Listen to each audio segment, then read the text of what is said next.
पर मैं उनको शत शत नमन करता हूं।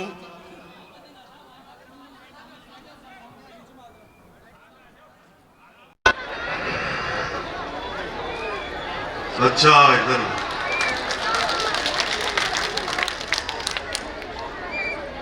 अपनी कर्म भूमि बानसूर को शीश नवा के नमन कर रहा हूं।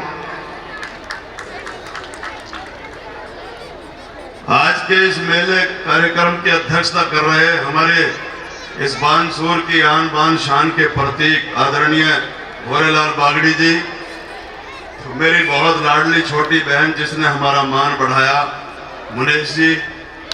इस बानसूर से मुनेश जी ने भी जो पद पाया है वही पद इस बानसूर ने उत्तर प्रदेश के मेरठ जिले में पाया, क्योंकि मेरी पहचान बानसूर से 12 साल के बाद भी गई नहीं है और मैं जब तक जीवित हूं इस बानसूर की पावन धरती को सुख में दुख में आपके बीच में आता रहूंगा। ये मेरा आपसे वायदा है। और उपस्थित यहाँ सम्मानित मंच, वो लिस्ट कहाँ है पीटीआई साहब, मैं नाम बोलूं पर सम्मानित मंच चलो सबको जानते हैं लोग। और यहाँ सामने बैठा हुआ मेरा परिवार, मेरी मातृशक्ति, मैं सबको शीश नवा के पुनः प्रणाम कर रहा हूँ। पीटीआई साहब ने इशारा कर दिया, उनके ऊपर दबाव होएगा, तो मुझे बहुत शॉर्ट में ही बात कहनी है। मुझे तो कल ही पता चला कि भाई मुझे आना जरूर है। असल में उत्तर प्रदेश में चुनाव की तैयारियां शुरू हो गई।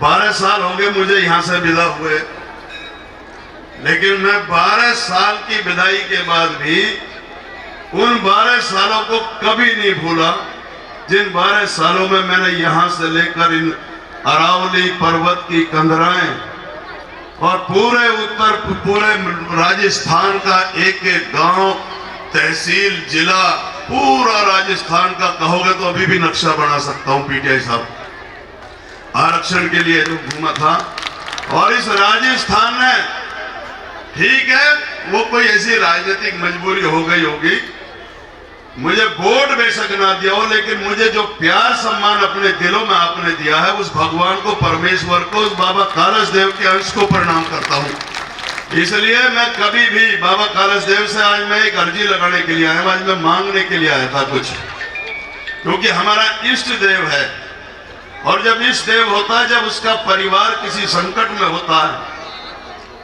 तो फिर वो अपने कुल देवताओं को, देवी देवताओं को याद करके, कोई मन्नत लेकर के और उनके दरवाजे पे जाता है। मैं भी आज 2-3 स्टेट पार करके उत्तर प्रदेश से सुबह 7 बजे का चला हुआ हूं, तो मैं भी एक अर्जी लेकर के आया हूं, और मेरी अर्जी बाबा कालस देव आपके श्री चरणों में यह है, बाबा देव नारायण आपके श्री चरणों में इस बात की अर्जी है कि मेरा ये परिवार, जिसको हम अपनी किसान बिरादरी, ये बाबा तो सबका, ये हर बिरादरी का, मैं सभी बिरादरियों का सम्मान करता हूं, मेरा ये परिवार बड़ा अभागा है।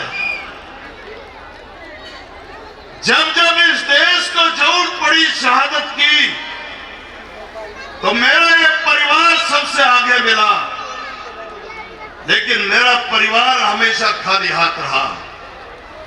देश की सीमाओं पर अगर किसी की शहादत की जरूरत होती है, तो इसी परिवार के बेटे हजारों हजार कुर्बान हो गए, लेकिन कहीं भी शासनिक या प्रशासनिक या शासकीय सेवाओं में हमारा कहीं भी कोई गिनती नहीं आती।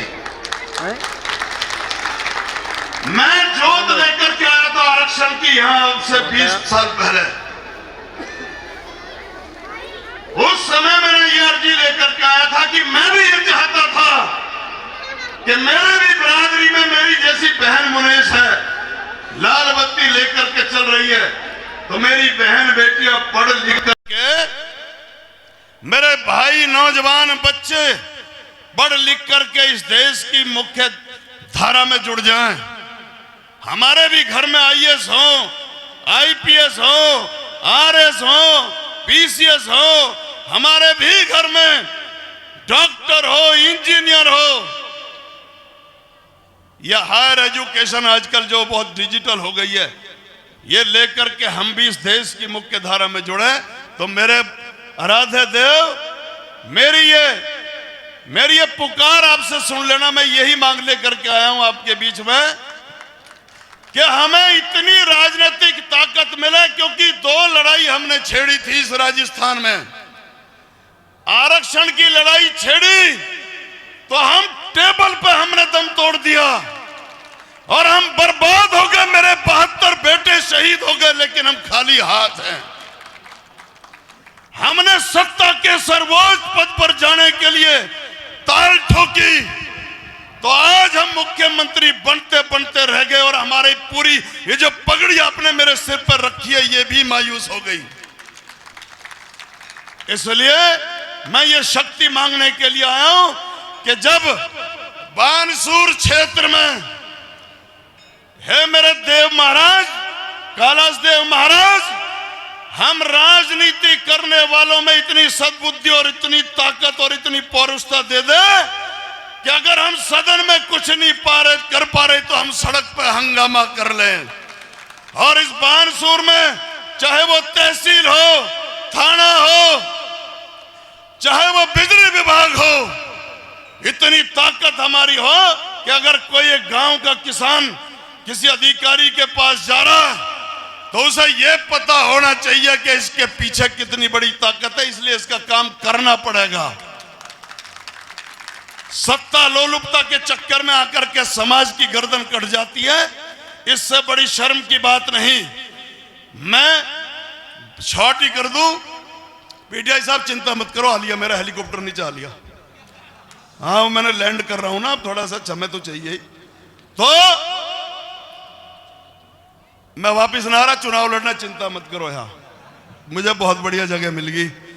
तो मैं ये कहना चाह रहा हूं, आपका जो प्यार है उसकी सौगात मेरे दिलों में है, और जब प्यार की सौगात दिलों में है तो सुख में दुख में कभी भी आ जाता हूं।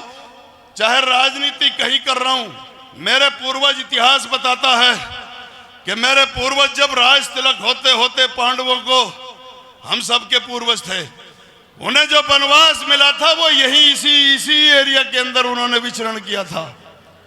मैं भी उसी धरती में जन्मा था, मैंने भी 12 साल यहीं विचरण किया, और जब 12 साल बाद यहां से धक्का मिला तो मैं उसी हस्तिनापुर ने जाकर के मेरा राज तिलक कर दिया।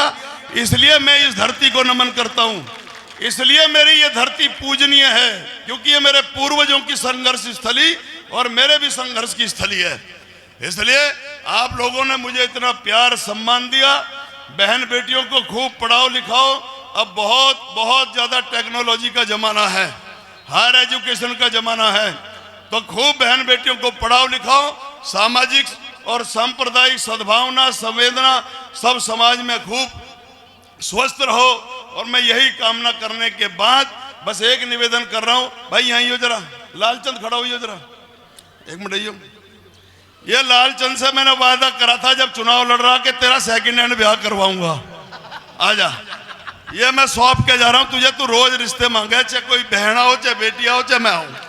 आज के बाद ही तेरा तकादा खत्म। राम राम साहब, बहुत बहुत धन्यवाद।